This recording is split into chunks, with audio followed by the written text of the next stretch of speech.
কাঁথিতে সাংবাদিকদের মুখোমুখি হলেন পূর্ব মেদিনীপুর জেলা পরিষদের বিদ্যুৎ কর্মাধ্যক্ষ তথা কাঁথি সাংগঠনিক জেলা তৃণমূলের মহিলা সভানেত্রী শতরূপা পয়রা। কি বললেন তিনি শোনাবো আপনাদের। প্রথমে মাননীয় মুখ্যমন্ত্রী মমতা বন্দ্যোপাধ্যায় এবং মাননীয় নেতা অভিষেক বন্দ্যোপাধ্যায়কে অভিনন্দন এবং প্রণাম জানিয়েছেন। এরপরে কাঁথিতে সাংবাদিকদের মুখোমুখি হয়ে মন্তব্য রাখলেন পূর্ব মেদিনীপুর জেলা পরিষদের বিদ্যুৎ কর্মাধ্যক্ষ তথা কাঁথি সাংগঠনিক জেলা তৃণমূলের মহিলা সভানেত্রী শতরূপা পয়রা। তিনি জানিয়েছেন, প্রথমে জানাবো আমি আমাদের মাননীয় মুখ্যমন্ত্রী মমতা বন্দ্যোপাধ্যায় এবং আমাদের নেতা অভিষেক বন্দ্যোপাধ্যায়, তাদেরকে আমার পক্ষ থেকে অভিনন্দন এবং প্রণাম জানাই।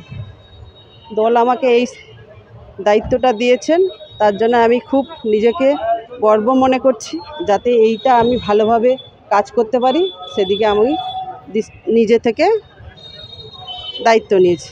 এবং একদিকে জেলার আপনি বিদ্যুৎ কর্মাধ্যক্ষ, তার পাশাপাশি দলীয় সভানেত্রী, দেখছেন দেখার কিছু নেই, রাজনীতি করতে এসেছি, সবগুলোই আমাকে মেনে চলতে হবে এবং সবাইকে নিয়েও চলতে হবে, এইভাবে আমাকে এগিয়ে যেতে হবে।